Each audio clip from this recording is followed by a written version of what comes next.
This is the German Grand Prix Season 4 of Round 1 in the Hockenheim Ring.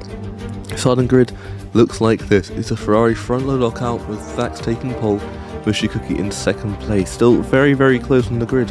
Ryan Pro Gaming third place, Pocanaldo in fourth. Still extremely close, and you'll only see closer. Busy B-Dog in fifth, Sot in sixth. Crackdev in seventh, the Mercedes driver not doing as well as he'd want to, and Speed in eighth in the Audi. Ninth place is Blood Pixel and 10th place is Edo. And that is our top 10 for the qualifying here in Hockenheim. It's about to be lights out, 29 laps around the German track, and it's away. Pole from Zax quite nicely, but it looks like there's been a problem in the back. Mushy has not got the best of starts. He's got across the line there, but it looks like Crackdev, or one of the Mercedes, are going to get ahead. And it is Crackdev. He's up to second place. Ray as well. It's a Mercedes 2-3.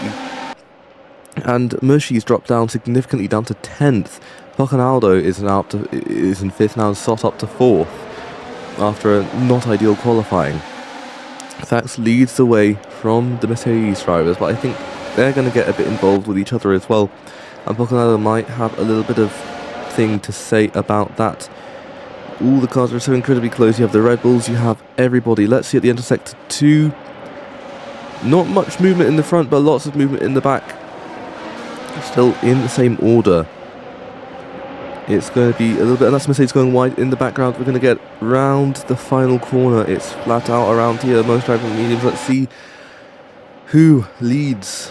It still is that Ray has moved up to 5th. If you notice now, all the top 4 drivers, the top 4, are all 4 different teams. It's definitely a very close one on lap 2.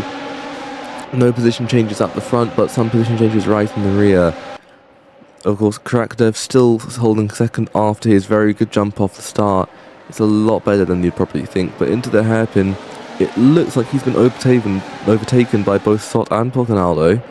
And those two are going to try and get ahead, try and edge their way ahead, because they are properly ahead now. At the end of Sector 2, who's going to be ahead? Is Crackdev going to fall down to 5th behind his teammate?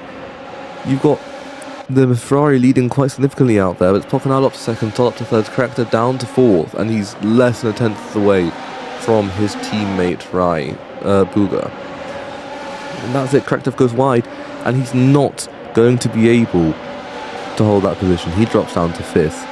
One Mercedes in the top 4 replaces the other, but they are still doing incredibly well, those Mercedes, because 4th and 5th is the only team to have 2 cars in top 5. Zax still leads the way, but not significantly enough to Poco. Poco will still be in the DRS range. Does he get DRS this time around? He doesn't. Lots of the drivers not getting that system to open the rear wing, but Zax just so comfortably leading the way. You see a couple in the background though, able to get a bit of oversteer over the others. But Zax just leading so significantly. Some drivers are getting wide through the exit of the hairpin. It's not going to be extremely good, and that's still Mushy Cookie we're focusing on now. He's not had a good race at all, because he started 2nd. He dropped down to 8th. He's still not been able to make much more ground because the grid is so tight. Over to the end of Sector 2, it still is the same top 3, but Mushy has made his way up to P4. I just realised that now. He's made his way up to P4 all the way from P7. At the end of lap 4, Zax leads the way now by over a second, his longest lead that you could possibly even think about now. It's been a very, very nice race. He's got off the line very cleanly, and he's just managed to lead the way. Ferrari doing, of course, well for themselves, because they now have 2 cars in the top 4. And ideally, they'll try and make it the top 3 relatively soon. So let's see what's going to happen into the hairpin. This is the most sort of important spot, and it looks like the Mercedes is going to try and make some sort of bet to try and get past Pocanaldo, but it's not anywhere near enough. I think that might even be Mushy and Ray having to fight each other, so I think it might even be a 1-3 for Ferrari, 2 cars on the podium position. But let's have a look at the end of Sector 2. Where does it go? Yes, it is. Mushy recovers all the way up from 8th to 7th, from to 4th, and now to 3rd place. Ferrari driver's having a lot of a better time now, a few laps into this one. He's had to have a few laps to recover, but now he's got to recover. He's getting relatively close to the lead once again. Lap 10, what on earth is going on around this time? It looks like Mushi's had a problem. I think he's out. He is out of the German Grand Prix after a fantastic sort of first stint, managing to make his way up. It's not even going to be a Ferrari aren't going to have 2 finishes in this race. And I mean, it's now moved up that, again, 2 Mercedes in the top 5. Thanks, rounding through this last sector. You know, a few drivers following. I think Sott is challenging Ray for position. Same thing with both Mercedes on the attack. One Audi at threat, another Red Bull at threat. Sott, he's still past Ray. So we'll have a look into the end of Sector 1. Where are these two going to be able to put it? Through the very second corner, first braking zone, and it's still going to be Sott just about ahead. No DRS for both of these guys, they're a bit too close, and it's just going to be a real big race down to the big, very tight hairpin. So who's able to pull ahead? It's still Sott. Sott is defending his position fantastically.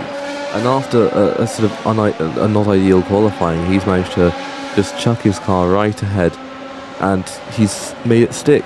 He's still in second. Speed for Age is still under pressure. That's only just over a tenth away from Track Dev, and Speed for Age is very, very close. But I think Ryan's got to slow down.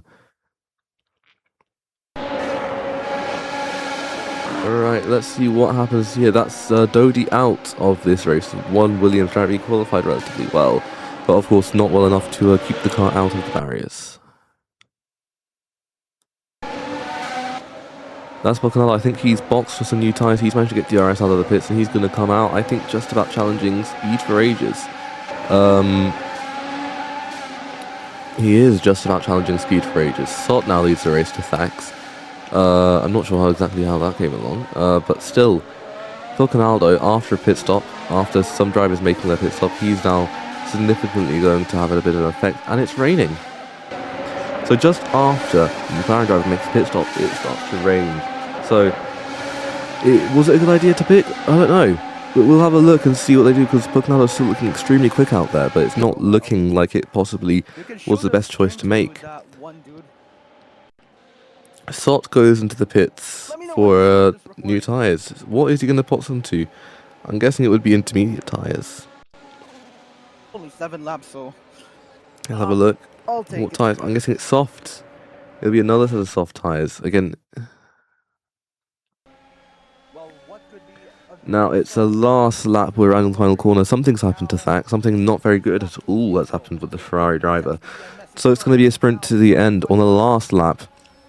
A few miles to go for Bocanello and Sott. Who is going to come out on top? Is it going to be the Red Bull? Is it going to be the McLaren? You can see how much the drivers are struggling out there on the dry, slick tyres. These guys are going to have to go and fight out as much as they can. It's 30% rain. It's not the conditions to be on these dry, slick tyres. They're going to have to be managing and managing and managing.